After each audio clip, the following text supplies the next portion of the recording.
ଶିଖିଛନ୍ତି ଆପଣଙ୍କର ବାପା ବଜାଉଥିଲେ କି? ହଁ ହଁ ଆପଣଙ୍କ ନାଁ କଣ? ଅନନ୍ତ ମହରିଆ ଆପଣଙ୍କର ଘର? ଘର ଏଇ ବେଜିଗୁଡା ବେଜଗୁଡା ଘର। ହଇ ଏ ମହୁରୀ ବଜାଟା କେମିତି ଶିଖିଲେ? କିନ୍ତୁ ବାପା ଶିଖିଥିଲା ପାଇଁ ମୁଁ ଶିଖିଲି। এটা ଆପଣଙ୍କର ପରମ୍ପରା? ହଁ ପରମ୍ପରା ଆମର ପୂର୍ବ ପାଟୁ ଏଇଟା ଅଛି। ମହୁରୀ ବଜାଉଛନ୍ତି? ହଁ ବାପା ବାପା ତାର ବାପା ସରିଲା ବେଳଠୁ ମୋର ବାପାଠୁ ଆର ମୁଁ ଶିଖିଛି। ଆଚ୍ଛା, ହେଲେ ଆପଣ ଗାଁର ମୁଖିଆ ହିସାବରେ? ହଁ ହଁ ଗାଁର ମୁଖିଆ ହିସାବରେ ଏଠି କାମ ଆପଣ ମାନେ କରନ୍ତି? ବୟସ ଇଏ ଆସିଲାନି ଶିଖି ଏଇଟା କାମ କରି ଏବେ ତମେ ଯୋଉ ଶିଖୁଛ ମହୁରୀ ବଜାଟା ତମର ପିଲା ବଜେଇବ କି ନାହିଁ? ବଜାଇବ ନାଇଁ କି? ଏଇଟା ଗୋଟେ ପରମ୍ପରାରେ ତମର ରହିଗଲା, ଏଇଟା ଗୋଟେ ସଂସ୍କୃତିରେ ତମର ରହିଗଲା। କିନ୍ତୁ ସେ ବି ବଜାଇବ ଆରି ଅଛି ମୋର। ତମର ପୁଅ କିଏ ଅଛି?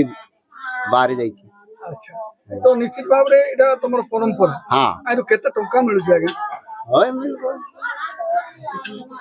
ଭୂତିକୁଲି ଆକା ଭୂତିକୁଲି ହିସାବରେ ମିଳିଯାଉଛି, କିଛି ଅସୁବିଧା ନାହିଁ।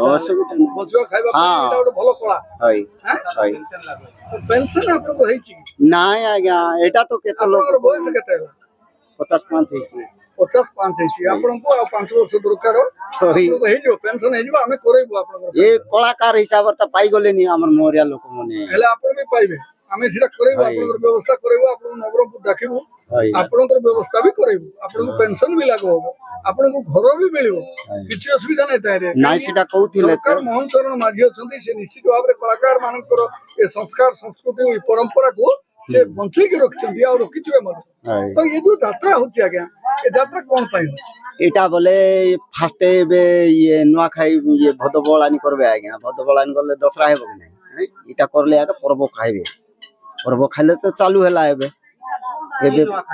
ଏଇଟା ଭଦ ନୂଆ କଣ ଖାଇବେ? ଧାନ, ନୂଆ ଧାନ, ନୂଆ ଧାନ ଖାଇବେ, ସମସ୍ତେ ଲୋକ ଖାଇବେ। ହଁ,